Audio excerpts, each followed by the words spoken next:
أعوذ بالله من الشيطان الرجيم. بسم الله الرحمن الرحيم.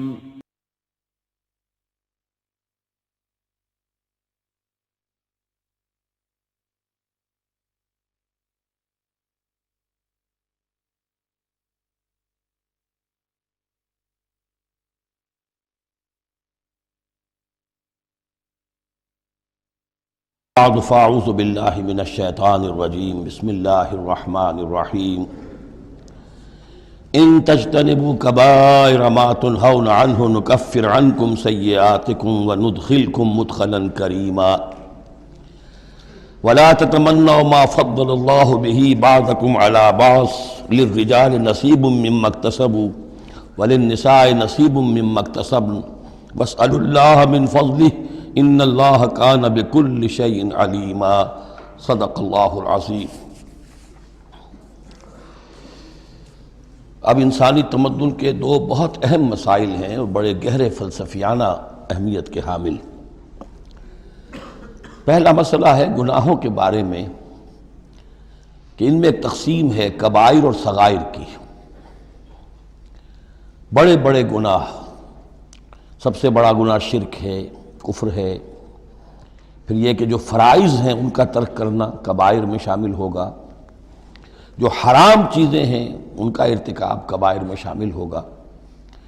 ایک ہے چھوٹی چھوٹی کوتاہیاں جو ہو جاتی ہیں، آداب میں ہو جاتی ہیں، یا اور جو بھی باریک احکام ہیں ان میں کہیں کوتاہی ہو گئی ہے، یا بغیر کسی ارادے کے کہیں کسی کی بات ایسی کہہ بیٹھے ہیں کہ جو غیبت کے حکم میں آ گئی ہے، ارادہ نہیں تھا لیکن بات نکل گئی ہے، وغیرہ وغیرہ۔ اس میں جو ایک ہیلدی ایٹیچیوڈ ہے وہ یہ ہے کہ کبائر کا پورے اہتمام کے ساتھ بندوبست کیا جائے کہ اس سے انسان بالکل پاک ہو جائے۔ فرائض کی پوری ادائیگی، محرمات سے اجتناب مطلق۔ اور یہ چھوٹی چیزیں جو ہیں ان کے بارے میں نہ تو زیادہ ایک دوسرے پر نکیر کی جائے، نہ ایک دوسرے پر گرفت کی جائے، نہ کچھ اس پر بہت زیادہ جو ہے اپنے دل کے اندر بھی دل گرفتگی کی جائے، بلکہ ان کے بارے میں توقع رکھی جائے کہ اللہ تعالیٰ معاف فرما دے گا۔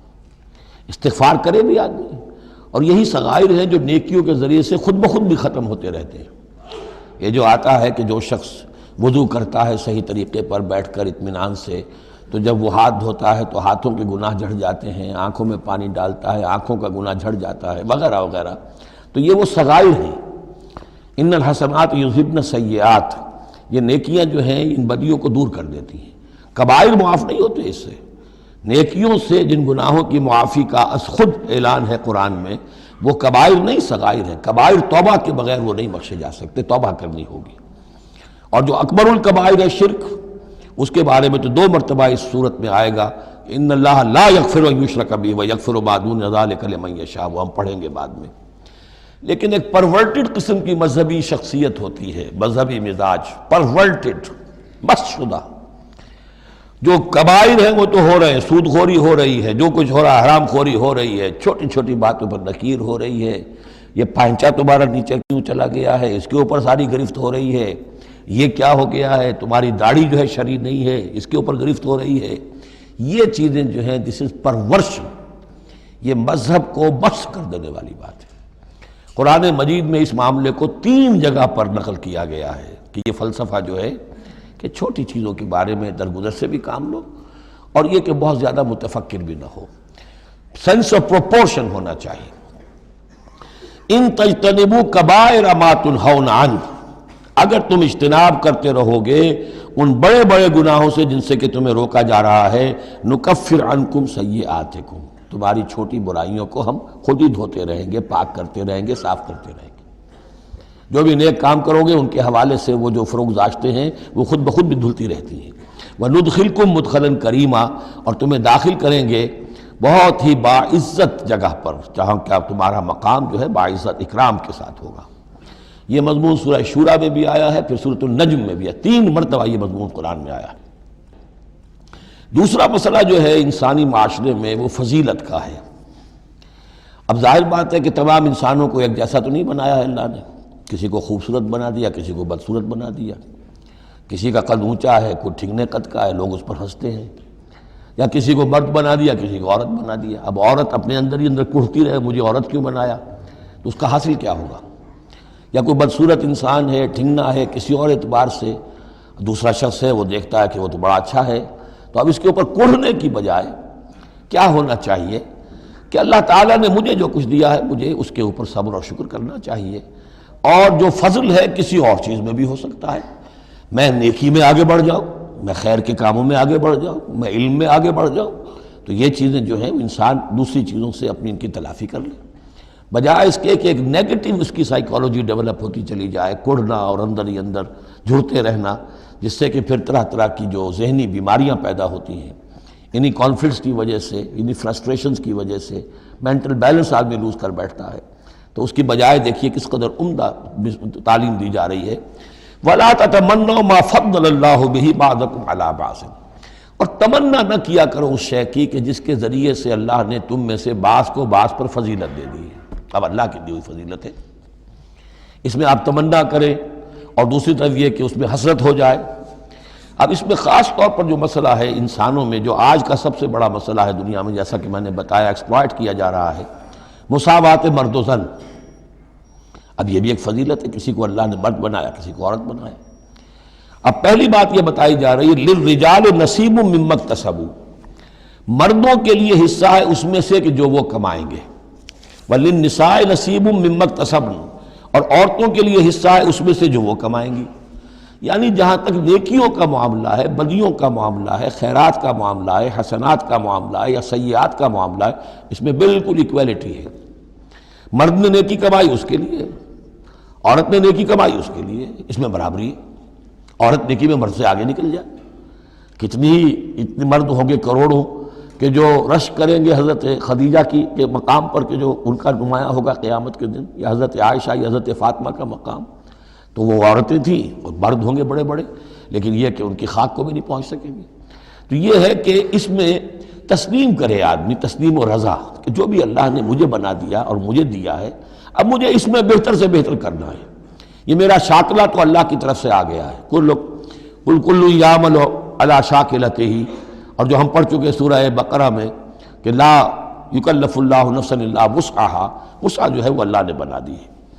تو اب اس آیت کو بھی غلط کوٹ کیا جاتا ہے کمائی کے لیے، کہ عورتیں بھی کما سکتی ہیں، دیکھیے لکھا ہوا نصیب مما اکتسب، ان کے لیے حصہ ہے اس کمائی میں سے جو انہوں نے کیا۔ اچھا، کمائی سے مراد یہ سمجھ لیجئے قرآن مجید میں صرف ایک جگہ ایسی ہے سورہ بقرہ میں جو ہم پڑھ چکے ہیں، جہاں کسب کا لفظ آیا ہے معاشی جد و جہد اور معاشی کمائی کے لیے۔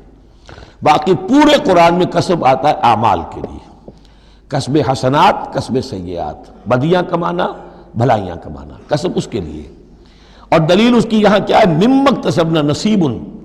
اگر تو ایک عورت نے کمائی کی ہے، تنخواہ 10,000 کی ہے، تو 10,000 میں سے 2,000 تو نہیں ملے گا اسے، باقی 8,000 شارٹ میں جائے گا۔ تو نصیب مما اکتسب نہیں ہے وہ، تو اگر کسی کی واقعی کوئی کام کرتی ہے خاتون، اگر کوئی اس میں حرام پہلو نہیں ہے، پیشہ جو ہے وہ بھی شریفانہ ہے، اس میں جو بھی آداب ہیں پردے کے، سطر کے، حجاب کے، وہ بھی ملحوظ رکھے ہوئے، ٹھیک ہے، تو جو کمائی اس کی پوری اس کی ہوگی، اس کا حصہ تو نہیں ہوگا۔ اعمال میں البتہ آیا ہے کہ اعمال میں جو ہے مختلف اعمال کے مراتب ہوتے ہیں، کتنا خلوص نیت کتنا تھا، آداب کتنے ملحوظ رکھے، یہ ہم سورہ بقرہ میں حج کے ذکر میں بھی پڑھ چکے ہیں کہ ان لوگوں کے لیے بھی نصیب مما کسبوا، جو انہوں نے کمایا ہوگا اس میں سے حصہ ملے گا۔ تو یہاں پر یہ نیکی اور بدیوں کا تذکرہ ہے، یعنی جہاں تک مورل لیول ہے اس میں عورت اور مرد برابر ہیں، ہیومن ڈگنیٹی، ہیومن آنر اس میں برابر ہے، مورل لا برابر ہے۔ لیکن یہ ہے کہ باقی جو معاشرتی ذمہ داریاں ہیں اور ان کے حوالے سے جو تقسیم کار اللہ نے رکھی ہے، اس کے اعتبار سے فرق ہے۔ اب اس فرق کے ساتھ اگر عورت ریکنسائل نہ کرے اور وہ کڑھتی رہے اور مرد کے بالکل برابر ہونے کی کوشش کرے، تو فساد کا جو سارا معاملہ جو ہے اس معاشرے کا، وہ فساد کے نظر ہو جائے گا۔ وَاسْأَلُوا اللَّهَ مِنْ فَضْلِهِ، اور اللہ سے اس کا فضل تلاش کرو۔ اے اللہ تو نے مجھے اس معاملے میں کم رکھ دیا ہے، اے اللہ مجھے اس معاملے کے اندر تو مجھے ہمت دے، میں ترقی کروں۔ تو اللہ تعالیٰ بہت سے لوگوں کو کسی اور پہلو سے نمایاں کر دیتا ہے۔ ان اللہ کان بکل شیء علیما، یقیناً اللہ تعالیٰ ہر شے کا علم رکھتا ہے۔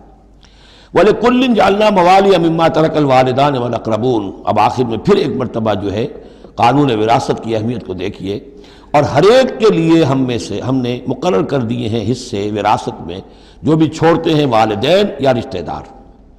والذین عقدت ایمانکم، ایک نیا مسئلہ یہ پیدا ہو گیا تھا کہ ایک دوستی ہوتی ہے، بھائی چارہ ہوتا ہے، یا مدینے میں حضور نے مسلمانوں کو بھائی بھائی بنا دیا تھا، ایک انصاری ایک مہاجر بھائی، تو کیا ان کا وراثت میں حصہ ہے؟ نہیں، یہ وراثت میں حصہ منہ بولے بھائیوں کا نہیں ہے، منہ بولے بیٹے کی کوئی حیثیت نہیں شریعت میں، منہ بولے بھائی کا کوئی حصہ نہیں ہے۔ ہاں اپنی زندگی میں تم نے والذین عقدت ایمانکم، جن کے ساتھ تمہارا کوئی معاہدہ ہوا ہے، کوئی دوستی ہوئی ہے، فآتوہم نصیبہم، انہیں ان کا حصہ دے دیا کرو، یعنی اپنی زندگی میں ان کے ساتھ جو بھلائی کرنا چاہو، کوئی ہبہ کرنا چاہو اپنی وراثت میں سے بھی، اپنی وراثت میں سے وصیت کرنا چاہو، یہ کر سکتے ہو۔ لیکن جو کہ قانون وراثت میں طے ہو گیا ہے، لا وصیت لوارث، پھر وارث کے لیے کوئی وصیت بھی نہیں، اور وہ یہ کہ بہرحال وراثت میں حقدار کوئی اور نہیں ہوگا سوائے اس کے کہ جس کو اللہ نے مقرر کر دیا ہے۔ ان اللہ کان علی کل شیء شہیدا، یقیناً اللہ تعالیٰ ہر چیز پر گواہ ہے۔ اب آئی ہے وہ آیت، اصل میں کانٹے دار آیت جو ہے، جو عورتوں کے حلق سے بہت مشکل سے اترتی ہے، کانٹا بن کر اٹک جاتی ہے۔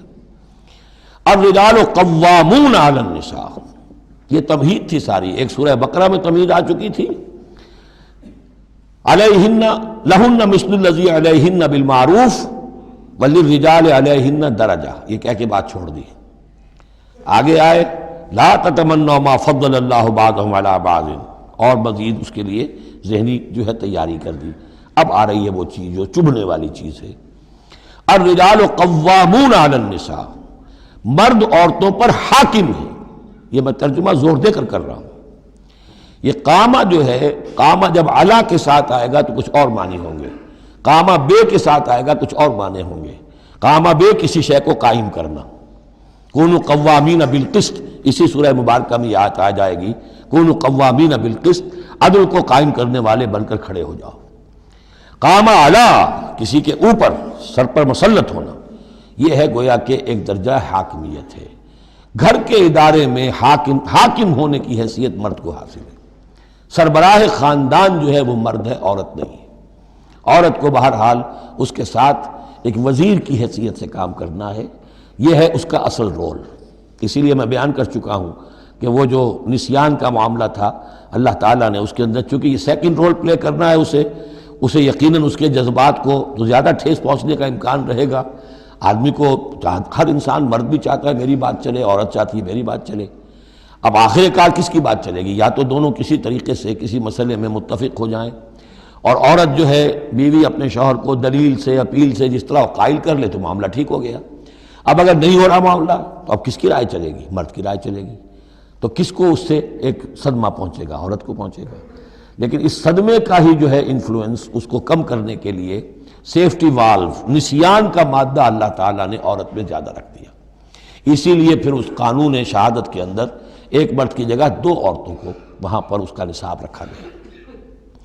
الرجال قوامون علی النساء بما فضل اللہ بعضهم علی بعض۔ اب یہ دوسری بات ہے کہ اگر وہ شوہر حاکم ہو کر ظلم کرتا ہے، ان کے حق ادا نہیں کرتا، تو اللہ کے ہاں بڑی سخت پکڑ ہوگی۔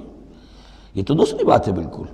لیکن یہ کہ جو قانون ہے اسلام کا وہ یہی ہے کہ یہ اختیار دیا گیا، اب آپ اس اختیار کا غلط استعمال کر رہے ہیں، آپ اس کو ظلم کا ذریعہ بنا رہے ہیں، تو اس کی سزا اللہ تعالیٰ کے ہاں آپ کو مل جائے گی۔ بما فضل اللہ بعضهم علی بعض، بسبب اس فضیلت کے جو اللہ نے بعض کو بعض پر دی ہے، وبما انفقوا من اموالہم، اور بسبب اس کے کہ جو وہ خرچ کرتے ہیں اپنے مال۔ اب دیکھیے یہ خرچ کرنے کا معاملہ اسلام میں شادی سے شروع ہو گیا۔ شادی مرد کی بھی ضرورت ہے، عورت کی بھی ضرورت ہے، لیکن مرد مہر دیتا ہے، عورت مہر وصول کرتی ہے۔ تو جو خرچ کرنے والا ہے اب اس کی ایک حیثیت دوسری ہو گئی۔ پھر گھر میں اس کا نان نفقہ پورا جو ہے، اس کا خرچہ، اس کی ذمہ داری، اس کو سپورٹ کرنا شوہر کے اوپر ہے، تو اب وہ مال خرچ کر رہے ہیں۔ بما انفقوا من اموالہم، فالصالحات، تو نیک بیویاں کون ہیں؟ جو کہ ایک یوں سمجھیے قرآن کے نزدیک ایک عورت کا جو اچھا کردار ہونا چاہیے، ایک خاتون خانہ کی جو بہترین روش ہونی چاہیے، وہ یہاں 3 الفاظ میں آئی ہے۔ فالصالحات، نیک بیویاں قانتات، ایک تو فرما بردار ہوتی ہیں، شوہروں کی فرما بردار۔ حافظات للغیب، غیب میں حفاظت کرنے والیاں، یعنی ظاہر بات ہے کہ مال ہے کسی کا تو گھر میں ہے، وہ تو کام پہ چلا گیا ہے، اب وہ کس کی حفاظت میں ہے؟ بیوی کی حفاظت میں ہے۔ اسی طرح اب بیوی کی جو عصمت ہے وہ در حقیقت مرد کی عزت ہے، اب وہ اس کی عزت کی حفاظت کرے اس کی غیر موجودگی میں۔ اسی طرح مرد کے راز ہوتے ہیں، سب سے زیادہ بڑھ کر جو ہے رازدان وہ تو بیوی ہوتی ہے۔ تو تین اعتبارات سے حافظات للغیب، حافظات للغیب، غیب میں حفاظت کرنے والیاں، حفاظت کرنے والیاں شوہر کے مال کی، شوہر کے رازوں کی اور شوہر کی عزت کی۔ بما حفظ اللہ، اللہ کی حفاظت سے، حفاظت ہے تو اللہ کی، لیکن جیسے رازق اللہ ہے لیکن کام تو انسان کو کرنا پڑتا ہے، رزق کمانا پڑتا ہے۔ واللاتی تخافون نشوزہن، اور وہ خواتین کے جن کے بارے میں تمہیں اندیشہ ہو جائے ان کے اندر سرکشی کا، ضد ہے، ہٹ دھرمی ہے، بات نہیں مان رہی ہیں، اپنی بات منوانی ہے، کسی نہ کسی طریقے سے گھر کی فضا خراب کی ہوئی ہے، یہ ہے نشوز۔ ذہناً تسلیم نہ کرنا کہ میری حیثیت جو ہے وہ بہرحال شوہر کے تابع دار کی ہے، اس کو اگر تسلیم نہیں کریں گے تو ظاہر بات ہے فرکشن ہوگی، اور فرکشن جو ہے اس کے نتیجے کے اندر وہ گھر کے اندر جو ہے وہ ایک فساد پیدا ہوگا۔ واللاتی تخافون نشوزہن فعظوہن، تو ان کو پہلے تو نصیحت کرو، واہجروہن فی المضاجع، دوسرے تنبیہ کے طور پر ان سے تعلق اپنے بستر علیحدہ کر لو اور ان کے ساتھ وہ تعلق زن و شو جو ہے کچھ عرصے کے لیے بند کر دو۔ وَاضْرِبُوهُنَّ، اس پر بھی ٹھیک نہ ہو تو انہیں مارنے کی بھی اجازت ہے۔ اس میں حضور نے جو روکا ہے وہ یہ ہے کہ چہرے پر نہ مارا جائے، اور کوئی ایسی مار نہ ہو جس کا مستقل نشان جسم پر پڑے۔ اب یہ چیزیں اللہ کا کلام ہے، اس کے اندر جو ہے کوئی ہمارے لیے کوئی جھجک نہیں ہے، معاشرتی زندگی کو ٹھیک رکھنے کے لیے اس کی ضرورت پیش آئے تو وہ بھی کرنی ہوتی ہے۔ فَإِنْ أَطَعْنَكُمْ، پھر اگر وہ تمہاری اطاعت کریں، فَلَا تَبْغُوا عَلَيْهِنَّ سَبِيلًا، تو اب ان پر خام خواہ کی زیادتی کرنا، پچھلے غصے نکالنا، بار بار جو ہے وہ اپنے غصے کا اظہار کرنا، یہ بھی ٹھیک نہیں ہے۔ ان اللہ کان علیٰ کبیرا، یقیناً اللہ تعالیٰ بہت بلند ہے، بہت بڑا ہے۔ وَإِنْ خِفْتُمْ شِقَاقَ بَيْنِهِمَا، اور اگر تمہیں یہ اندیشہ ہو گیا ہو کہ ان میں تو اب زدم زدہ ہو گئی ہے اور یہ اب ساتھ اب چلنا ان کا مشکل ہے، شوہر میں بیوی میں مزاجوں کا اختلاف ہے اور اس کی وجہ سے کوئی زدم زدہ، عورت بھی اکڑ گئی ہے، مرد بھی اکڑا ہوا ہے، تو اب ٹھیک ہے کیا کریں ہم؟ تو اس میں ایک کوشش کرنے کا حکم دیا پہلے، فَبَعْثُوا حَكَمًا مِّنْ أَهْلِهِ وَحَكَمًا مِّنْ أَهْلِهَا، تو ایک حکم مقرر کرو ثالث، لڑکے والوں میں سے، شوہر والوں میں سے، شوہر کے خاندان میں سے، اور ایک حکم جو ہے اس عورت یا لڑکی کے خاندان والوں میں سے۔ ان یریدا اصلاحا، اگر وہ دونوں چاہیں گے اصلاح، یوفق اللہ بینہما، اللہ تعالیٰ ان کے مابین موافقت پیدا کر دے گا۔ لیکن ان یریدا میں مراد دونوں ہو سکتے ہیں، یعنی ایک تو یہ کہ اگر واقعتاً شوہر اور بیوی جو ہے چاہتے ہیں کہ موافقت ہو جائے، ہوتا ایسا ہے کسی وقت جو ہے وہ نفسیاتی گرہ ایسی بن جاتی ہے کہ وہ بھی چاہتا ہے کہ معاملہ درست ہو جائے اور وہ بھی چاہتی ہے کہ درست ہو جائے، لیکن اب یہ کہ اب اس میں گرہ ایسی پڑ گئی ہے، مقطع میں آ پڑی ہے سکون دسترانہ بات کہ اب اس میں کسی طریقے سے مسئلہ حل نہیں ہو رہا، تو حکمین آ جائیں گے تو وہ بات کو گرہ کھولیں گے، ادھر سے کچھ سنیں گے، ادھر سے سنیں گے، کچھ اس کی وضاحت ہوگی، ادھر کی وضاحت ہوگی تو ہو جائے گا۔ اور ایک یہ بھی ہو سکتا ہے کہ اس سے مراد حکمین ہوں کہ اگر حکمین پوری سی کوشش کریں گے تو اللہ تعالیٰ ان کے مابین موافقت پیدا کر سکتا ہے۔ میرا رجحان پہلی رائے کی طرف زیادہ ہے۔ ان اللہ کان علیما خبیرا، یقیناً اللہ تعالیٰ بہت علیم اور خبیر ہے۔ اب جیسا کہ اس سے پہلے بھی سورہ بقرہ میں بھی جو اہل کتاب کے ساتھ بنی اسرائیل کے ساتھ میثاق لیا گیا تھا تو اس میں جو چیزیں آئی تھیں وہ یوں سمجھیے امہات شریعہ، دین کی بنیادیں کیا تھیں۔ ہم نے معاہدہ لیا تھا اللہ کے ساتھ شرک نہیں کرو گے، والدین کے ساتھ نیک احسان کرو گے، قرابت داروں کے ساتھ وغیرہ وغیرہ۔ اب یہ دوسرا مقام آ رہا ہے کہ شریعت کے اندر کیا چیزوں ہیں جو اہم تر ہیں جن کو سامنے رکھنا چاہیے معاشرتی سطح پر۔ سب سے پہلی بات وَاعْبُدُوا اللَّهَ وَلَا تُشْرِكُوا بِهِ شَيْئًا، پہلا حق اللہ کا ہے، اللہ کی بندگی اور پرستش کرو، اس کے ساتھ کسی کو شریک نہ ٹھہراؤ۔ نمبر 2 وَبِالْوَالِدَيْنِ احسانا، یہ 4 مقامات قرآن میں ہیں جہاں اللہ کے حق کے فوراً بعد والدین کے حق کا تذکرہ ہے۔ والدین کے ساتھ حسن سلوک، یہ بھی ہمارے ہاں کے خاندانی نظام کے لیے بہت اہم بنیاد ہے کہ والدین کے ساتھ ان کا ادب ہو، ان کی خدمت ہو، ان کے ساتھ حسن سلوک ہو، ان کے سامنے آواز پست رکھی جائے۔ بڑی تفصیل سے سورہ بنی اسرائیل میں یہ بات آئے گی لیکن یہ کہ یہ ہمارے معاشرے میں خاندان کے استحکام کی یہ بھی ایک بہت اہم بنیاد ہے۔ وَبِذِي الْقُرْبَىٰ، قرابت داروں کے ساتھ، وَالْيَتَامَىٰ وَالْمَسَاکِین، اور یتیموں کے ساتھ اور مسکینوں کے ساتھ، وَالْجَارِ ذِي الْقُرْبَىٰ، اور وہ ہمسایہ جو قرابت دار بھی ہو۔ پہلے عام طور پر محلے ایسے ہی ہوتے تھے، ایک ہی قبیلہ ایک جگہ رہ رہا ہے، رشتہ داری بھی ہے، ہمسائے کی بھی ہے۔ وَالْجَارِ الْجُنُبِ، اور اجنبی ہمسایہ بھی ہو سکتا ہے، جیسے آج کل شہروں میں ہوتے ہیں ہمسائے اجنبی ہوتے ہیں۔ وَالصَّاحِبِ بِالْجَنبِ، اور ایک عارضی قسم کی بھی ہمسائیگی ہوتی ہے کہ جو آپ کے برابر بیٹھا ہوا ہے، آپ بس میں بیٹھے ہیں آپ کے برابر بیٹھا ہوا، یہ بھی آپ کا ہمسایہ ہے، جو کسی بھی اعتبار سے آپ کے ساتھ ہے، آپ کے پاس بیٹھنے والا ہے، اس کے ساتھ بھی نیک سلوک۔ وابن سبیل، اور مسافر کے ساتھ نیک سلوک۔ وما ملکت ایمانکم، اور جو بھی تمہارے لونڈی غلام ہیں جو تمہاری ملک یمین ہیں ان کے ساتھ بھی نیک سلوک۔ ان اللہ لا یحب من کان مختالا فخورا، اللہ کو بالکل پسند نہیں ہے وہ لوگ کہ جو مختال ہیں، شیخی خوڑے اور اکڑنے والے، فخر کرنے والے، اکڑ کرنے والے۔ الذین یبخلون ویامرون الناس بالبخل، جن میں یہ شیخی خوری ہوتی ہے، اکڑ ہوتی ہے، پھر وہ بخیل بھی ہوتے ہیں، اس لیے کہ عام طور پر تو انہیں اپنا جو تکبر ہوتا ہے وہ دولت کے برابر ہوتا ہے، انہیں معلوم ہے ہمارے پاس دولت ہے، تو ظاہر بات ہے دولت اگر وہ خرچ کر دیں گے اور دولت جو ہے نہیں رہے گی تو عزت نہیں رہے گی۔ جو کہ بخل کرتے ہیں وہ یامرون الناس بالبخل، اور لوگوں کو بھی نیکی بخل کا حکم دیتے ہیں، کیونکہ جب لوگ دیکھتے ہیں کہ یہ لوگ ذرا خرچے کے اندر کمی کرتے ہیں تو انہیں اندیشہ ہوتا ہے کہ یہ ہمیں ملامت کریں گے، تم بڑے بخیل ہو، تو اس سے پہلے ہی کیوں نہ کہو بابا یہ اس طرح نہ کیا کرو، تم خام کا پیسے اڑاتے ہو، کچھ نہ کچھ بچا کے رکھا کرو اور وقت پہ کام آئے گا، تو بجائے اس کے کہ آپ کو کوئی ڈیفنس لینا پڑے پہلے ہی آفنس لیجئے۔ تو یامرون الناس بالبخل، وہ لوگوں کو بھی بخلی کا مشورہ دیتے ہیں کہ عقل کے ناخن لو۔ وَيَكْتُمُونَ مَا آتَاهُمُ اللَّهُ مِنْ فَضْلِهِ، اور وہ چھپاتے ہیں اس کو جو اللہ نے انہیں اپنے فضل میں سے دیا ہے۔ دولت ظاہر ہوگی تو کوئی سائل سوال کر بیٹھے گا، یعنی اچھا مسکین صورت بنائے رکھو کہ ان کے اوپر تو شاید خود 2 وقت کے فاقے ہیں، اب ان سے میں کیا ان کے سامنے ہاتھ دراز کروں۔ وَأَعْتَدْنَا لِلْكَافِرِينَ عَذَابًا مُهِينًا، اور ایسے کافروں کے لیے ہم نے بڑا اہانت آمیز عذاب تیار کر رکھا ہے۔ وَالَّذِينَ يُنْفِقُونَ أَمْوَالَهُمْ رِئَاءَ النَّاسِ، اور اس سے بھی آگے بڑھ کر وہ لوگ ہیں برائی کے اندر، شناعت کے اندر، کہ جو خرچ کرتے ہیں مال لوگوں کو دکھاوے کے لیے۔ وَلَا يُؤْمِنُونَ بِاللَّهِ وَلَا بِالْيَوْمِ الْآخِرِ، اور وہ حقیقت میں ایمان نہیں رکھتے نہ اللہ پر نہ یوم آخر پر۔ وَمَن يَكُنِ الشَّيْطَانُ لَهُ قَرِينًا فَسَاءَ قَرِينًا، تو ایسے لوگ گویا کہ شیطان کے ساتھی ہیں، تو جن کا ساتھی شیطان ہو گیا ہو تو وہ تو بہت ہی برا ساتھی ہے۔ وَمَاذَا عَلَيْهِمْ، کیا ہو جاتا ان پر، کیا قیامت ٹوٹ پڑتی ان پر، لَوْ آمَنُوا بِاللَّهِ وَالْيَوْمِ الْآخِرِ، اگر وہ ایمان ہی لے آتے سچے دل سے، صدق دل سے اللہ پر اور یوم آخر پر۔ وَأَنفَقُوا مِمَّا رَزَقَهُمُ اللَّهُ، اور خرچ کرتے کھلے دل کے ساتھ اس میں سے جو اللہ نے انہیں دیا ہے۔ وَكَانَ اللَّهُ بِهِمْ عَلِيمًا، اور اللہ تعالیٰ ان سے اچھی طرح واقف ہے۔ إِنَّ اللَّهَ لَا يَظْلِمُ مِثْقَالَ ذَرَّةٍ، یقیناً اللہ تعالیٰ کسی پر ذرے کے برابر بھی، ذرے کے ہم وزن بھی ظلم نہیں کرے گا۔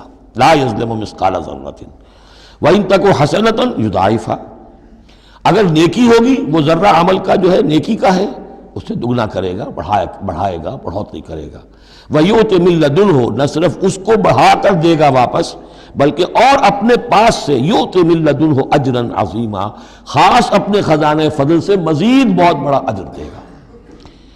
اب یہ آیت جو آ رہی ہے آیت نمبر 41 سے سورہ مبارکہ کی، یہ بڑی اہم ہے، یہ اس شہادت علی الناس سے متعلق ہے جو سورہ بقرہ میں جو مضمون آیا تھا کہ اے مسلمانوں تمہیں اب شہداء علی الناس بنایا گیا، جیسے کہ نبی تم پر شہید تھے یا نبی نے تم پر شہادت دی ہے۔ نبی قیامت کے دن کھڑے ہو کر کہیں گے اے اللہ میرے پاس جو دین آیا تھا میں نے انہیں پہنچا دیا تھا، اب یہ ذمہ دار ہیں، they are responsible for their attitude and conduct. تو یہ بات تمہیں کہنی ہے قیامت کے دن کھڑے ہو کے، اے اللہ ہم نے اپنے زمانے کے لوگوں تک تیرا دین پہنچا دیا تھا، اب اس کے بعد جو بھی طرز عمل ہے یہ جواب دیں۔ ایسا نہ ہو کہ الٹا وہ ہمارے اوپر مقدمہ کرے کہ اللہ ان بدبختوں نے ہمیں نہیں پہنچایا، یہ خزانے کے سانپ بن کر بیٹھے رہے۔ تو یہ تو ایک رخ ہے اس کا، لیکن یہ کہ جس کے ذمے یہ ڈیوٹی لگ گئی ہو، واقعہ یہ ہے کہ اس کے لیے تو ایک بہت بھاری یوں سمجھیے کہ بوجھ ہے اس پر۔ اب اس کا جو ہے نقشہ کھینچا جا رہا ہے قیامت کے دن کیا ہوگا۔ فَكَيْفَ إِذَا جِئْنَا مِن كُلِّ أُمَّةٍ بِشَهِيدٍ، تو کیا ہوگا اس دن، کیا صورتحال ہوگی جس دن کہ ہم ہر امت میں سے ایک شہید کھڑا کریں گے۔ کون؟ ان کا نبی اور رسول، جس نے ان کو دعوت پہنچا دی۔ وَجِئْنَا بِكَ عَلَىٰ هَٰؤُلَاءِ شَهِيدًا، اور اے نبی آپ کو ہم لائیں گے ان پر گواہ بنا کر، یعنی آپ کو کھڑے ہو کر کہنا ہوگا، جس کو کہ ہمارے تصور میں کہتے ہیں، ہمارے اصطلاح میں پروزیکیوشن وٹنس۔ عدالت خداوندی کا پروزیکیوشن وٹنس کون ہے؟ نمبر 1 پروزیکیوٹر کون ہے؟ نبی۔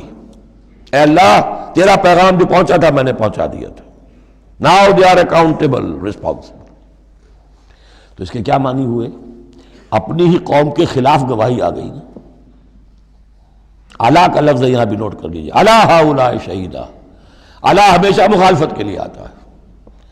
ہم توقع میں ہیں کہ ہمیں تو شفاعت ملے گی میٹھی میٹھی، یہاں کڑوا معاملہ ہے۔ اے اللہ یہ بدبخت ہے جنہیں میں دین دے کر گیا تھا، ان کا کام تھا دین پھیلانا، انہوں نے خود دین کو چھوڑ دیا۔ تو نبی شفاعت کریں گے یا نبی مقدمہ قائم کریں گے؟ وقال الرسول یا رب ان قوم اتخذوا هذا القرآن مہجورا، اور کہیں گے رسول کہ اللہ میری اس قوم نے قرآن کو ترک کر دیا تھا۔ اس آیت کے بارے میں ایک واقعہ بھی ہے کہ ایک مرتبہ حضور صلی اللہ علیہ وسلم نے حضرت عبداللہ ابن مسعود سے کہا کہ مجھے قرآن سناؤ۔ انہوں نے عرض کیا حضور آپ کو سناؤں؟ آپ پر تو نازل ہوا ہے۔ فرمایا ہاں لیکن مجھے کسی دوسرے سے سن کر کچھ اور حظ حاصل ہوتا ہے، لطف آتا ہے۔ سورہ نساء انہوں نے پڑھنی شروع کی، شروع سے لے کے پڑھتے جا رہے ہیں۔ ظاہر بات ہے کہ حضور بھی سن رہے ہیں، باقی اور صحابہ بھی ہوں گے، اور حضرت عبداللہ ابن مسعود کی گردن نیچی ہے، پڑھ رہے ہیں۔ جب اس آیت پر پہنچے فَكَيْفَ إِذَا جِئْنَا مِن كُلِّ أُمَّةٍ بِشَهِيدٍ وَجِئْنَا بِكَ عَلَىٰ هَٰؤُلَاءِ شَهِيدًا، تو حضور نے فرمایا حسبک حسبک، بس کرو بس کرو۔ اور عبداللہ ابن مسعود نے سر اٹھا کر دیکھا تو حضور کی آنکھوں سے آنسوؤں کی لڑیاں چل رہی تھیں۔ اپنی قوم کے خلاف مجھے گواہی دینی ہوگی۔ وَجِئْنَا بِكَ عَلَىٰ هَٰؤُلَاءِ شَهِيدًا يَوْمَئِذٍ يَوَدُّ الَّذِينَ كَفَرُوا، اس دن یہ چاہیں گے کافر، وَعَصَوُا الرَّسُولَ، جنہوں نے کفر کیا تھا اور رسول کی نافرمانی کی تھی، لَوْ تُسَوَّىٰ بِهِمُ الْأَرْضُ، کسی طرح زمین پھٹ جائے، شق ہو جائے، ہم اس میں دفن ہو جائیں اور ہمیں نسیم منسیہ کر دیا جائے۔ وَلَا يَكْتُمُونَ اللَّهَ حَدِيثًا، اللہ سے وہ کوئی بات چھپا نہیں سکیں گے۔ یا ایھا الذین آمنوا لا تقربوا الصلاۃ وانتم سکارى، اہل ایمان نماز کے قریب نہ جاؤ اس حال میں کہ تم نشے کی حالت میں ہو۔ اب یہ وہ سورہ بقرہ میں جو آیا تھا یسألونک عن الخمر والمیسر، اس کا اگلا قدم آ گیا کہ اس کے اندر جو خباثت ہے، شناعت ہے، جو برائی کا پہلو ہے، اس کو ایک مرتبہ اور اجاگر کیا۔ یا ایھا الذین آمنوا لا تقربوا الصلاۃ وانتم سکارى حتی تعلموا، جب تک کہ نشہ اتر نہ جائے اور تمہیں معلوم ہو کہ تم کیا کہہ رہے ہو۔ اس واقعات بھی بیان ہوتے ہیں کہ ایسا ہوا کہ نشے میں نماز پڑھائی کسی نے، اس لیے کہ شراب ابھی حرام مطلق تو ہوئی نہیں تھی، تو اس میں قل یا ایھا الکافرون لا اعبد ما تعبدون، اس کی بجائے اعبد ما تعبدون، میں بھی بندگی کرتا ہوں اسی کی جس کی تم کرتے ہو، تو وہ تو کفر ہو گیا۔ تو اس پر خاص طور پر یہ آیت نازل ہوئی، حتی تعلموا ما تقولون، جب تک کہ تم سمجھ نہ رہے ہو شعور کے ساتھ کہ تم کیا کہہ رہے ہو۔ اب اس میں ایک اشارہ ادھر بھی ہو گیا، بے سمجھے نماز پڑھنا بھی ایسا ہی ہوا پھر، یعنی یہ کہ جو روکا جا رہا، ایک تو مدہوشی کی وجہ سے سمجھ میں نہیں آ رہا اور غلط سلط پڑھ رہے ہیں، اور ایک سمجھتے ہی نہیں۔ قرآن کہہ رہا ہے حتی تعلموا ما تقولون، تمہیں معلوم ہونا چاہیے کیا کہہ رہے ہو تم۔ اب جنہیں قرآن مجید کے معنی نہیں آتے، نماز کے معنی نہیں آتے، انہیں کیا پتہ ہے کیا کہہ رہے ہیں۔ ولا جنبا الا عابری سبیل حتی تغتسلوا، اسی طریقے اگر تم حالت جنابت میں ہو، اگر اپنی بیویوں سے تم نے وہ تعلق قائم کیا ہو، مباشرت کی ہو، یا یہ کہ اور کسی اور طرح کی اسی وہ احتلام وغیرہ کی شکل ہو گئی ہو، تب بھی تم نماز کے قریب نہ جاؤ حتی تغتسلوا، جب تک کہ غسل نہ کر لو۔ الا عابری سبیل، اس کے بارے میں بہت سے قول ہیں، لیکن یہ رائے یہ جو آگے بات بیان ہو رہی ہے اس میں آ جائے گا کہ ہاں سفر کی حالت میں اس غسل کی پابندی پر جو ہے وہ نرمی کی گئی ہے اور اس میں تیمم کی اجازت دی گئی ہے۔ وَإِن كُنتُم مَرْضَىٰ، اور اگر تم ہو بیمار، أَوْ عَلَىٰ سَفَرٍ، آدمی مریض ہے، نہانے میں اندیشہ ہے، بخار بہت تیز ہے یا کچھ اور ہے معاملہ ہے، أَوْ عَلَىٰ سَفَرٍ، یہ سفر میں ہے، أَوْ جَاءَ أَحَدٌ مِّنكُم مِّنَ الْغَائِطِ، یا یہ کہ تم میں سے کوئی جو ہے قضاء حاجت کے بعد آیا ہے، أَوْ لَامَسْتُمُ النِّسَاءَ، یا تم نے عورتوں کے ساتھ مباشرت کی ہے، فَلَمْ تَجِدُوا مَاءً، اور تم پانی نہ پاؤ، یعنی یہ تمام صورتیں کہ جس میں غسل واجب ہے یا یہ کہ وضو واجب ہے، تو ان دو صورتوں میں سے اگر بیماری راستے میں حائل ہے، سفر میں ہونے کی وجہ سے پانی نہیں ہے یا کوئی اور وجہ ایسی ہے کہ پانی ہے دستیاب نہیں ہے، فَتَيَمَّمُوا صَعِيدًا طَيِّبًا، تو تیمم کر لیا کرو. لیکن تیمم کا جیسا کہ ہم پہلے پڑھ چکے ہیں، میں نے بتایا تھا کہ قصد کرنا تیمم. فَتَيَمَّمُوا صَعِيدًا طَيِّبًا، پاک مٹی کا اس کا قصد کرو. فَامْسَحُوا بِوُجُوهِكُمْ وَأَيْدِيكُمْ، اور پھر اپنے چہروں کو اور اپنے ہاتھوں کو اس سے مسح کر لو، بل لو. ان اللہ کان عفوا غفورا، یقیناً اللہ تعالی عفو ہے، بہت معاف کرنے والا. اب یہاں تک تو یہ سلسلہ آپ نے دیکھ لیا. 43 آیات ہیں کہ جن میں وہی انداز ہے سورہ بقرہ کے، شریعت کے احکام مختلف گوشوں میں مختلف پہلوؤں سے. عبادات کے ضمن میں تیمم آ گیا، اسی طریقے سے وراثت کا قانون آ گیا، اور جو جنسی انارکی ہے معاشرے میں نہ پیدا ہونے پائے، ڈسپلن ہو، ضبط نفس ہو، ایک ستھرا معاشرہ ہو، اچھا ایک خاندانی نظام ہو، اس کے لیے کیا احکام ہیں وغیرہ وغیرہ. اب یہاں تھوڑا سا خطاب آ رہا ہے بہت مختصر اہل کتاب کے بارے میں. الم تر الی الذین اوتوا نصیبا من الکتاب، کیا تم نے دیکھا نہیں ان لوگوں کی جانب جنہیں حساب کتاب میں سے ایک حصہ دیا گیا تھا. والکتاب ایک حقیقت ہے جس میں سے ایک حصہ آیا تھا جس کا نام تورات تھا، اسی میں سے ایک حصہ اور آیا وہ انجیل ہے، اور پھر وہ کتاب ہر اعتبار سے قابل ہو کر نازل ہوئی قرآن کی شکل میں. یشترون الضلالۃ ویریدون ان تضلوا السبیل، وہ گمراہی خریدتے ہیں اور چاہتے ہیں کہ تم بھی گمراہ ہو جاؤ. یہ جیسے مشرکین مکہ کیا کرتے تھے کہ لوگ قرآن نہ سنیں تو کوئی گانے والی کوئی لے آیا تھا کہیں سے، تاکہ لوگ جو ہیں اس کے گانے سننے کے اندر ہی لگے رہیں اور حضور کی بات سنے کوئی نہ. اسی طریقے سے یہ مدینے کے اندر بھی اس قسم کے معاملات جو ہیں، یہ یہودی جو ہیں اس قسم کے، جو ہمارے ہاں یہ میچز ہو رہے ہیں اور معلوم ہوتا ہے کہ ٹی وی پر گویا کہ دنیا کی اہم ترین شے جو ہے وہ کرکٹ ہے اور ٹینس ہے اور وہ وہاں کی جو اور گیمز ہیں، اور پاگل ہوئی ہے دنیا اس کے اوپر، پاگل. اور شیطان کو چاہیے کیا؟ حقائق کی طرف نگاہ ہی نہ ہو. زندگی کس لیے ہے، جینا کاہے کے لیے ہے، موت ہے تو اس کے بعد کیا ہونا ہے، سوچنے کی ضرورت ہی نہ ہو. یا حیوان کیا کما رہا ہے یا کھا رہا ہے، اور یا پھر یہ اس طرح کے لہو و لعب کے اندر زندگی گزار رہا ہے. اللہ اللہ اور خیر صلی اللہ. تو جو خریدتے ہیں گمراہی، اس کے لیے بڑے بڑے نظام ہیں، بڑے بڑے ان لوگوں کے لیے جو ہیں انعامات ہوتے ہیں. آدمی کے ہوش ٹھکانے آ جاتے ہیں کہ ان پلیئرز کو کیا کیا کچھ ملتا ہے. وَيُرِيدُونَ أَن تَضِلُّوا السَّبِيلَ، وہ یہ چاہتے ہیں کہ تمہیں سیدھے راستے سے، راہ حق سے منحرف کر دیں. وَاللَّهُ أَعْلَمُ بِأَعْدَائِكُمْ، اللہ تمہارے دشمنوں سے خوب واقف ہے. وَكَفَى بِاللَّهِ وَلِيًّا، اور وہ کافی ہے تمہارے ولی اور پشت پناہ ہونے کی حیثیت سے. لیکن ظاہر بات ہے کہ تم اس کا کہنا مانو گے تب نا. وَكَفَى بِاللَّهِ نَصِيرًا، اور مددگار ہونے کے اعتبار سے بھی وہ کافی ہے. مِنَ الَّذِينَ هَادُوا يُحَرِّفُونَ الْكَلِمَ عَن مَّوَاضِعِهِ، ان یہودیوں میں سے ہی وہ لوگ ہیں کہ جو کلام کو اس کے اصل مقام سے پھیرتے ہیں. وَيَقُولُونَ سَمِعْنَا وَعَصَيْنَا، یہ ہم پڑھ چکے ہیں، کہتے ہیں ہم نے سنا اور ہم نے نہیں مانا. بظاہر یہ کہ سمعنا وَأَطَعْنَا کہہ رہے ہیں، حقیقت میں سمعنا وَعَصَيْنَا. وَاسْمَعْ غَيْرَ مُسْمَعٍ، اور وہ حضور سے یہ بھی کہتے تھے گستاخ ذرا سنیے، نہ سنا جائے، نہ سنے. یہ چپکے سے کہہ دیا کہ ہمیں کوئی آپ کو سنانا بھی مطلوب نہیں ہے خاص. وَاسْمَعْ غَيْرَ مُسْمَعٍ وَرَاعِنًا لَيًّا بِأَلْسِنَتِهِمْ، اور رائنا کو رائینا کہہ دیا ہے ہمارے چرواہے. بِأَلْسِنَتِهِمْ، اپنی لین اپنی زبانوں کو موڑ کر. وَطَعْنًا فِي الدِّينِ، اور دین میں طعن کرنے کے لیے، عیب لگانے کے لیے. وَلَوْ أَنَّهُمْ قَالُوا، اگر وہ یہ کہتے سمعنا وَأَطَعْنَا، ہم نے سنا اور مانا. وَاسْمَعْ وَانظُرْنَا، اور آپ ہماری بھی بات ذرا سن لیجئے اور ذرا ہمیں مہلت دیجئے.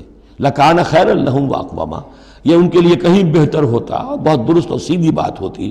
وَلَكِنْ لَعَنَهُمُ اللَّهُ بِكُفْرِهِمْ، لیکن اللہ نے تو ان کے کفر کی وجہ سے ان پر لعنت کر دی. فَلَا يُؤْمِنُونَ إِلَّا قَلِيلًا، تو اب وہ ایمان لانے والے نہیں ہیں مگر شاذ کوئی. یا ایھا الذین اوتوا الکتاب آمنوا بما نزلنا مصدقا لما معکم، اب یہاں پر اس لعنت و ملامت کے ساتھ ہی وہ دعوت بھی ہے. یہاں پہ جو چیزیں ملی ہوئی ہیں جیسے کہ ہم نے دیکھا سورہ بقرہ اور آل عمران میں وہ علیحدہ علیحدہ مقامات تھے. اے وہ لوگوں جنہیں کتاب دی گئی تھی، اوتوا الکتاب آمنوا بما نزلنا، ایمان لاؤ اس پر کہ جو ہم نے نازل کیا ہے. مصدقا لما معکم، اس جو کہ تصدیق کرتے ہوئے آیا ہے اس کی جو تمہارے پاس ہے. من قبل ان نطمس وجوہا، اس سے پہلے کہ ہم چہروں کو مٹا دیں۔ اس کا مطلب کیا ہے کہ چہروں پر جو نشان ہیں کوئی ایک ہاتھ پھرے کہ کوئی نشان باقی نہ، اسپاٹ ہو جائے۔ فنردھا علی ادبارہا، پھر ان کو ان کی پیٹھوں کی طرف موڑ دیں، چہرہ پیچھے اور گدی سامنے، جیسے کہ اصحاب سبت کے ساتھ ان کو بندر بنا دیا یا انہیں خنزیر کی شکل بنا دی۔ تو فرمایا اور نلعنہم کما لعنا اصحاب السبت، یا ہم ان پر وہ لعنت کر دیں جو اصحاب سبت پر ہم نے کی تھی۔ یہ تفصیل آئے گی سورہ اعراف میں، لیکن واقعہ اجمالاً جو ہے سورہ بقرہ میں آ چکا ہے۔ وَكَانَ أَمْرُ اللَّهِ مَفْعُولًا، تو اس سے پہلے تم ایمان لے آؤ، ورنہ اللہ کا معاملہ جو ہے وہ تو ہو کر رہنا ہے۔ ان اللہ لا یغفر ان یشرک بہ، پہلی مرتبہ بھی آیت یہاں آ گئی۔ یقیناً اللہ اسے ہرگز نہیں بخشے گا کہ اس کے ساتھ شرک کیا جائے۔ وَيَغْفِرُ مَا دُونَ ذَلِكَ لِمَن یشاء، ہاں اس سے کم تر جو کچھ ہوگا جس کے لیے چاہے گا بخش دے گا۔ یہ بھی کھلا لائسنس نہیں ہے کہ آپ سمجھے باقی سب گناہ معاف ہو ہی جائیں گے، لیکن اس کی امید دلائی ہے کہ اللہ تعالیٰ باقی تمام گناہوں کے بغیر توبہ کے بھی معاف کرنے کا ایک امکان دے رہا ہے، لیکن یہ شرک جو ہے اس کے معاف ہونے کا کوئی امکان نہیں۔ وَمَن يُشْرِكْ بِاللَّهِ فَقَدِ افْتَرَىٰ اِثْمًا عَظِيمًا، اور جو اللہ تعالیٰ کے ساتھ شرک کرتا ہے اس نے تو بہت بڑا طوفان باندھا ہے۔ اللہ تو ایک اللہ ہے، اس کے ساتھ جس کا بھی آپ تذکرہ کرتے ہیں جھوٹ ہے، افتراء ہے، بہتان ہے، اور اس کے سوا کچھ نہیں۔ أَلَمْ تَرَ إِلَى الَّذِينَ يُزَكُّونَ أَنفُسَهُم، کیا تم نے دیکھا نہیں ان لوگوں کو جو اپنے آپ کو بہت اعلیٰ سمجھتے ہیں، پاک سمجھتے ہیں۔ یہ وہی جو فلسفہ میں بیان کر چکا ہوں کہ یہ یہودی سمجھتے ہیں کہ we are the chosen people of the lord. سورہ مائدہ میں آ جائے گا نحن ابناء اللہ واحباؤہ، ہم تو اللہ کے بیٹوں کی طرح ہیں، بلکہ اس کے بہت ہی چہیتے ہیں، لاڈلے ہیں۔ اور دوسرے جو ہیں گوئمز اور جینٹائلز، یہ تو دیکھنے میں انسان نظر آتے ہیں، حقیقت میں حیوان ہیں، گندے لوگ ہیں۔ ان کو تو جس طرح کھاؤ، لوٹو، گسوٹو، ان کو جس طریقے سے دھوکہ دو، ان کو بائی ہوک بائی کروک جو بھی ان سے استحصال ہو، جس طرح بھی کر سکو کرو۔ ان کے بارے میں تو لیس علینا فی الامیین سبیل، ان کے بارے میں ہم پر کوئی گرفت ہے ہی نہیں، ہم سے کوئی محاسبہ ہوگا ہی نہیں۔ جیسے ہرن ہے، پھر رہا ہے، آپ نے شکار کیا، کھا لیا، کون پوچھے گا آپ سے؟ اسی طرح یہ انسان نما حیوان ہے، جو چاہو کرو ان کے ساتھ۔ بل اللہ یزکی من یشاء، یہ تو اللہ تعالیٰ ہی پاک کرتا ہے جس کو چاہتا ہے۔ ولا یظلمون فتیلا، یہ تمہارے کہنے سے تم پاک نہیں ہو جاؤ گے، اونچے نہیں ہو جاؤ گے، اعلیٰ عرفہ نہیں ہو جاؤ گے۔ ہاں کہ ظلم نہیں کیا جائے گا ان پر کچھ بھی، فتیل کے برابر بھی۔ دھاگا، فتیل اصل میں کہتے ہیں کہ جو آپ نے دیکھا ہوگا آج کل تو کھجوریں کھاتے ہیں تو کھجور کی گٹھلی کے ساتھ ایک چھوٹا سا دھاگا لگا ہوتا ہے کہ جس سے بقیہ کھجور کے ساتھ اس کا تعلق ہوتا ہے، وہ گٹھلی کی ناف کے ساتھ سمجھ لیجئے، وہ فتیل ہے۔ اب ظاہر بات ہے کہ اس زمانے میں جو چھوٹی سی چھوٹی چیزیں لوگوں کے مشاہدے میں آتی تھیں تو کسی چیز کے چھوٹے ہونے کے لیے مثال وہیں سے دی جا سکتی تھی۔ انظر کیف یفترون علی اللہ الکذب، دیکھو کیسے یہ لوگ اللہ پر جھوٹ باندھ رہے ہیں۔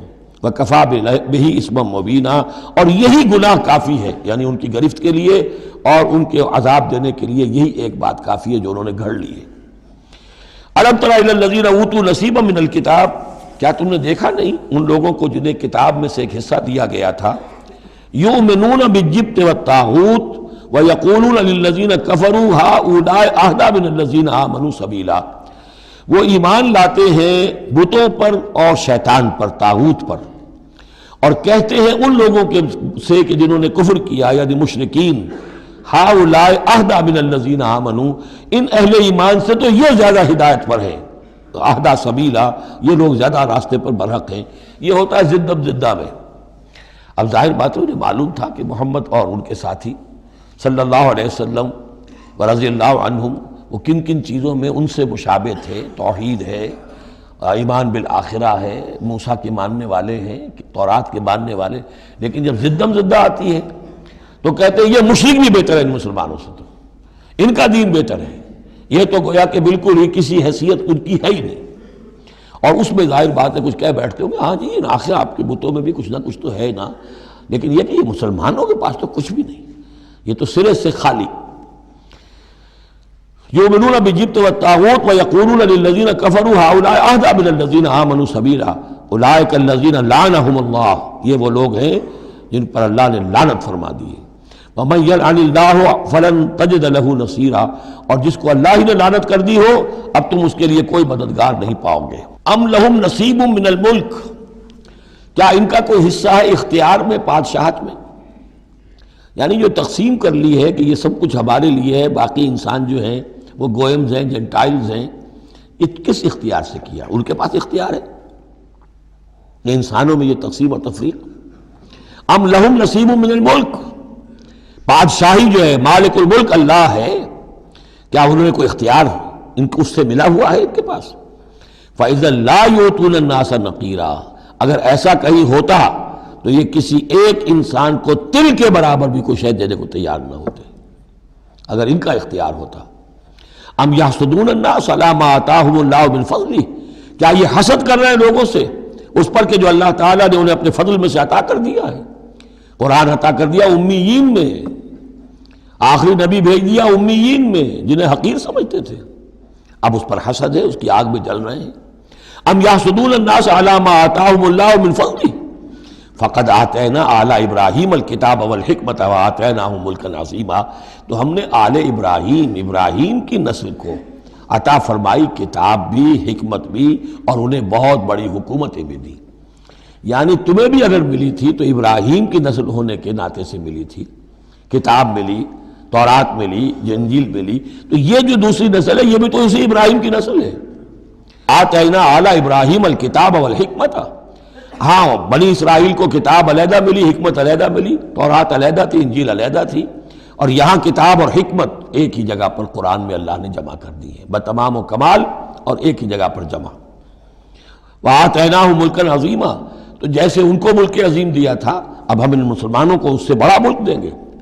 یہ سورہ نور میں مضمون آئے گا، لَيَسْتَخْلِفَنَّهُمْ فِي الْأَرْضِ كَمَا اسْتَخْلَفَ الَّذِينَ مِن قَبْلِهِمْ، ہم لازماً ان اہل ایمان کو دنیا میں وہ حکومت اور خلافت عطا کریں گے جیسے پہلوں کو عطا کی تھی۔ وَمِنْهُمْ مَنْ آمَنَ بِهِ وَمِنْهُمْ مَنْ صَدَّ عَنْهُ، تو ان میں سے کوئی وہ بھی ہیں جو ایمان لے آئے ہیں یا لے آئیں گے، جن کے دلوں میں کچھ رمق ہے، اور ان میں وہ بھی ہیں جو رک گئے ہیں، کھڑے رہ گئے ہیں، ہٹ گئے ہیں۔ وَكَفَى بِجَهَنَّمَ سَعِيرًا، اور ایسے لوگوں کے لیے ان کو پھونکنے کے لیے بھڑکتی ہوئی آگ کافی ہے۔ ان الذین کفروا بآیاتنا سوف نصلیہم نارا، یقیناً وہ لوگ جو ہماری آیات کا کفر کریں گے ایک وقت آئے گا کہ ہم نصلیہم نارا، انہیں آگ میں جھونک دیں گے۔ کلما نضجت جلودہم بدلناہم جلودا غیرہا، جب بھی اور جیسے بھی ان کی کھالیں، جلدیں جھلس جائیں گی، جل جائیں گی، ہم انہیں نئی کھالیں دے دیں گے، نئی جلدیں دے دیں گے، لِيَذُوقُوا الْعَذَابَ، تاکہ وہ عذاب کا مزہ چکھتے رہیں۔ اب یہ بھی ایک بہت بڑی میڈیکل حقیقت ہے کہ جو اصل حس ہے پین کی وہ کھال ہی میں ہے، اندر جو ہے چاہے وہ ہمارے مسلز ہیں ان کے اندر جلن کی ہوگی لیکن احساس نہیں ہوگا اس کا۔ اصل جو ہے احساس جلن کا، چٹکی ہے، کوئی اور تکلیف ہے، کانٹا چبھا ہے، اور یہ ساری چیزیں جو بھی ہیں اس کا سارا احساس جو ہے سینسیٹیو جو ہے وہ سکن ہے۔ تو سکن چونکہ ان کے لیے تکلیف کا موجب ہو رہی ہے، سکن جل گئی، اب انہیں نئی سکن دی جائے گی۔ بدلناہم جلودا غیرہا، اس کے سوا اور کھال دے دی جائے گی تاکہ وہ سوزش مسلسل رہے، وہ جلن کا احساس برقرار رہے، اس میں کمی نہ ہو۔ لیذوقوا العذاب، تاکہ وہ عذاب کا مزہ چکھتے رہیں۔ ان اللہ کان عزیزا حکیما، یقیناً اللہ تعالیٰ زبردست ہے، کمال حکمت والا۔ والذین آمنوا وعملوا الصالحات، وہی سائملٹینیس کنٹراسٹ، جب جہنمیوں کا تذکرہ ہوا ہے تو اہل جنت کا تذکرہ بھی ہے، اور وہ لوگ جو ایمان لائے اور جنہوں نے نیک عمل کیے، سندخلہم جنات تجری من تحتہا الانہار، ان قریب انہیں ہم داخل کریں گے ان باغات میں جن کے دامن میں ندیاں بہتی ہوں گی، خالدین فیہا ابدا، اور وہ رہیں گے ان میں ہمیشہ ہمیش، لہم فیہا ازواج مطہرۃ، ان کے لیے اس میں ہوں گی بڑی پاک باز بیویاں، وندخلہم، اور ہم انہیں داخل کریں گے ظلا ذلیلا، ایسی ٹھنڈی چھاؤں، گہری چھاؤں کے اندر ہم انہیں داخل کریں گے۔ ذل اور ذلیل، بہت ہی ٹھنڈی چھاؤں۔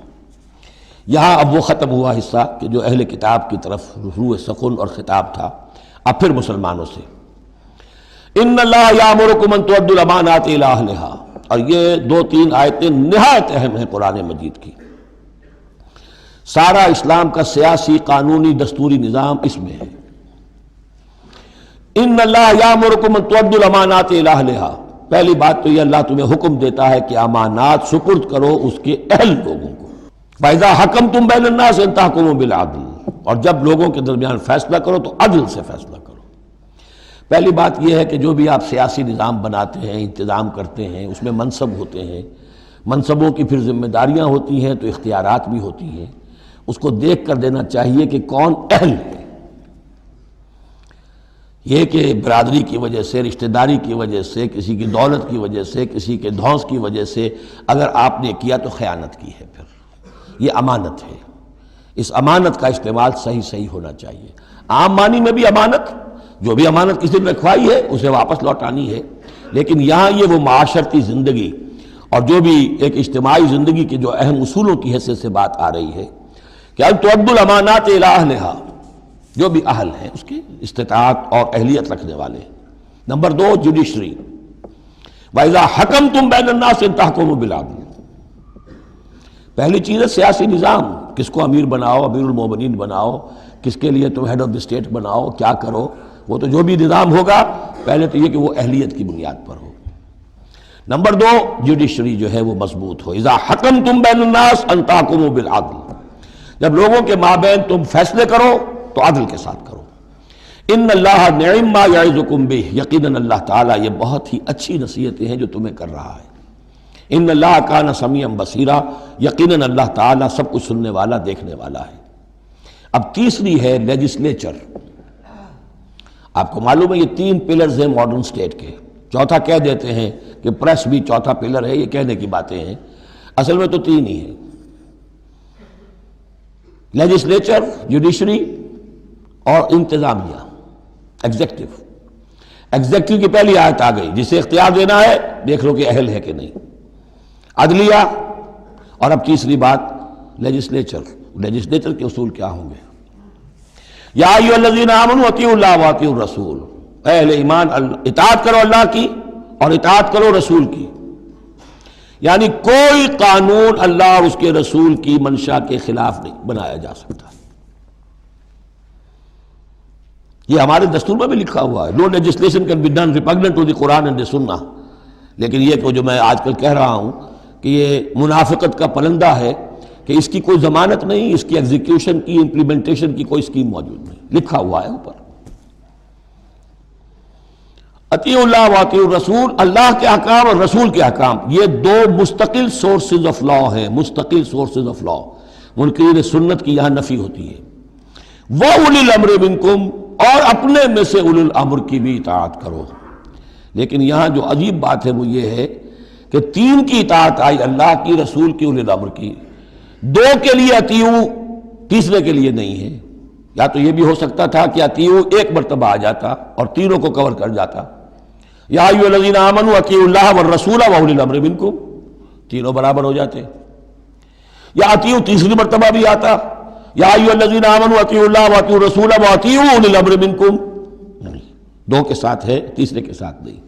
اولو الامر جو ہو ایک شرط واضح ہو گئی، تم میں سے ہونے چاہیے، مسلمان ہو. غیر مسلم کی حکومت کو ضمن ریکنسائل کرنا اللہ سے بغاوت ہے. ریکنسائل کرنا.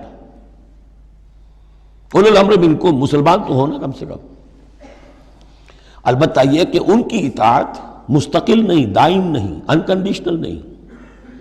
اللہ کی اطاعت مطلق، absolute, unconditional, without any limits. رسول کی اطاعت absolute, unconditional, without any limit. لیکن اولو الامر کی اطاعت ہوگی اللہ اور اس کے رسول کی اطاعت کے تابع. جو حکم لائے اسے بتانا ہوگا میں کتاب و سنت سے کیسے اس کا استنباط کر رہا ہوں. وہ اسے ثابت کرنا ہوگا کہ یہ کتاب و سنت کے خلاف نہیں ہے، کم سے کم یہ ثابت کرنا ہوگا. یہ ہے فرق. اسی پر لیجسلیشن ہو سکتی ہے جدید، جتنی بھی مشینری ہے لیجسلیٹو، وہ کانگریس ہو، وہ پارلیمنٹ ہو، مجلس ملی ہو، قانون سازی کرے. ہاں ریپگننٹ to the Quran and the سنہ نہیں ہو سکتی، بات ختم ہو. فَإِن تَنَازَعْتُمْ فِي شَيْءٍ، پھر اگر تمہارا کسی معاملے میں جھگڑا ہو جائے. اولو الامر کہتا ہے میں تو اسے اسلام کے تقاضا صحیح سمجھتا ہوں، آپ سمجھتے ہیں نہیں تم غلط کہہ رہے ہو، کہاں جائیں اب. فردوہ الی اللہ والرسول، لوٹا دو اسے اللہ اور رسول کی طرف. یعنی اب یہ کہ جو بھی اپنی بات ثابت کرنا چاہتا ہے اسے اللہ اور اس کے رسول سے دلیل لانی پڑے گی. میری پسند، میرا خیال، میرا نظریہ نہیں، اللہ اور اس کے رسول کے. اور اس میں یہ بات ماننی پڑے گی کہ ابھی یہاں ایک خلا ہے. وہ خلا یہ ہے کہ یہ فیصلہ کون کرے گا کہ اس کی رائے صحیح ہے یا اس کی رائے صحیح ہے. یہ ہے اصل میں آج کی ریاست میں آ کر وہ خلا پر ہو چکا ہے. یہ جوڈیشری کا کام ہے. لیکن جب کہ ابھی اسلامی ریاست قائم ہوئی ہے عرب میں حضور کے زمانے میں، ابھی یہ انسٹیٹیوشنز جو ہیں شروع میں پوری طریقے سے آئیڈینٹیفائڈ اور علیحدہ علیحدہ انسٹیٹیوشنز تھے ہی نہیں کہ یہ لیجسلیچر ہے، یہ جوڈیشری ہے، یہ ایگزیکٹو ہے. حضرت ابوبکر کے زمانے میں تو کوئی یعنی قاضی تھے ہی نہیں. حضرت عمر نے پہلے شعبہ قضا شروع کیا ہے. تو رفتہ رفتہ انسٹیٹیوشن ڈیولپ ہوئے ہیں. لیکن اصول یہ ہے کہ دو کی اطاعت تو ہے قطعی اور لازمی، انکنڈیشنل ایبسولوٹ. تیسری اطاعت اس کے تابع ہوگی. فیصلہ کون کرے گا؟ جدید دور میں اس کا جو انسٹیٹیوشن ہے وہ عدلیہ ہے. وہاں ہر شخص جائے، اپنی دلیل دے، علماء جائیں، عوامی جائیں، جو چاہیں جائیں، سب ہو جو جا کر دلائل دیں. لیکن وہاں سے فیصلہ ہو جائے گا کہ واقعتاً یہ ریپگننٹ ہے یا نہیں. فَإِن تَنَازَعْتُمْ فِي شَيْءٍ فَرُدُّوهُ إِلَى اللَّهِ وَالرَّسُولِ إِن كُنتُمْ تُؤْمِنُونَ بِاللَّهِ وَالْيَوْمِ الْآخِرِ. یہ طرز عمل تمہیں اختیار کرنا چاہیے اگر تم واقعتاً اللہ پر اور یوم آخر پر ایمان رکھتے ہو. ذَلِكَ خَيْرٌ وَأَحْسَنُ تَأْوِيلًا. یقیناً یہ بہت ہی بہتر بھی ہے اور نتائج کے اعتبار سے بھی بہت ہی مفید ہے. أَلَمْ تَرَ إِلَى الَّذِينَ يَزْعُمُونَ أَنَّهُمْ آمَنُوا بِمَا أُنزِلَ إِلَيْكَ وَمَا أُنزِلَ مِن قَبْلِكَ.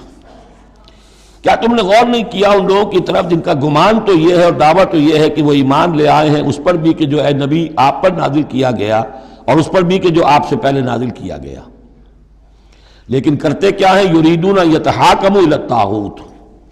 وہ چاہتے یہ ہیں کہ اپنے مقدمات کے فیصلے کروائیں طاغوتوں سے، یعنی ان سے جو اللہ اور اس کے رسول کی اطاعت نہیں کرتے. اگلی آیت پہلی جو تھی، جو اللہ اور اس کے رسول کی اطاعت پر کاربند ہو گیا وہ طاغوت سے خارج ہو گیا. جو اللہ اور اس کے رسول کی اطاعت کو قبول نہیں کرتا وہ طاغوت ہے، وہ طغا، وہ اپنے حد سے تجاوز کر گیا.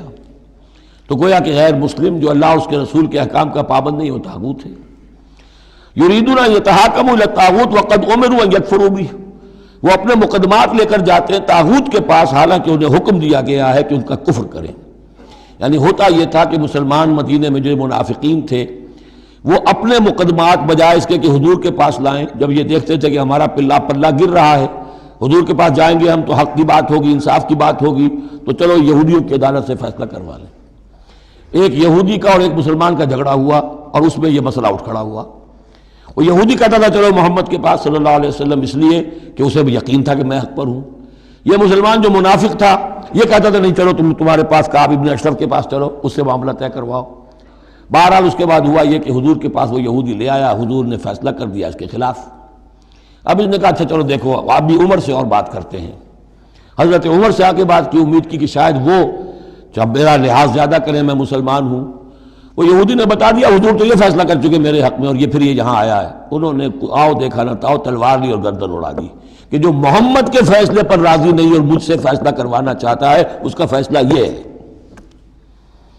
اس پر واویلا مچایا، آئے چیختے چلاتے ہوئے اس کے گھر والے، اس کے اہل و عیال کہ ہم تو بس یہ چاہتے تھے کہ کچھ مصالحت ہو جاتی، آپ نے فیصلہ دے دیا تھا تو کوئی مصالحت ہو جاتی تو اچھا تھا، راضی نامہ ہو جاتا، اس لیے گئے تھے. وہ واقعہ ہے جو بیان ہو رہا ہے. وَيُرِيدُ الشَّيْطَانُ أَن يُضِلَّهُمْ ضَلَالًا بَعِيدًا. شیطان چاہتا ہے کہ انہیں گمراہ کر دے، بہت دور کی گمراہی میں ڈال دے. وَإِذَا قِيلَ لَهُمْ تَعَالَوْا إِلَىٰ مَا أَنزَلَ اللَّهُ وَإِلَى الرَّسُولِ. اور جب ان سے کہا جاتا ہے کہ آؤ اس چیز کی طرف جو اللہ نے نازل فرمائی اور آؤ رسول کے پاس چلو، مقدمہ طے کراؤ.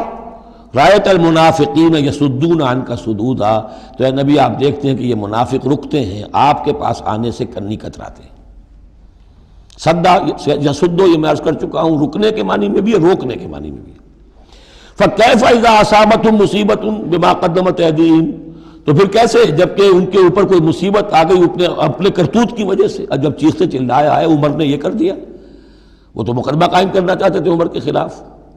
لیکن یہاں یہ ہے کہ فَكَيْفَ إِذَا أَصَابَتْهُم مُّصِيبَةٌ بِمَا قَدَّمَتْ أَيْدِيهِمْ، ان کے اپنے ہاتھوں کے کرتوتوں کی وجہ سے جو مصیبت آ گئی، ثُمَّ جَاءُوكَ، پھر وہ آپ کے پاس آئے، يَحْلِفُونَ بِاللَّهِ، اور اللہ کی قسمیں کھاتے ہوئے آئے، إِنْ أَرَدْنَا إِلَّا إِحْسَانًا وَتَوْفِيقًا، ہم تو احسان بھلائی چاہتے تھے، موافقت چاہتے تھے، راضی نامہ چاہتے تھے، اس لیے عمر کے پاس گئے تھے۔ اولئک الذین یعلم اللہ ما فی قلوبہم، یہ وہ لوگ ہیں کہ جو کچھ ان کے دلوں میں اللہ اسے جانتا ہے۔ فاعرض عنہم، تو اے نبی ان سے آپ رخ پھیر لیجئے، وعظہم، اور ان کو ذرا نصیحت کیجئے، ڈانٹیے ڈپٹیے، وقل لہم فی انفسہم قولا بلیغا، اور ایسی بات کہیے ان سے جو ان کے دلوں میں اتر جائے۔ اس آیتوں کے اترنے کے بعد حضرت عمر رضی اللہ تعالیٰ عنہ کو حضور نے پھر بری قرار دیا کہ اللہ کی طرف سے ان کی برات آ گئی ہے، توثیق آ گئی ہے، اور کہتے ہی ہیں کہ اسی دن سے ان کا لقب فاروق بنا ہے، پھر حق و باطل میں فرق کر دینے والا۔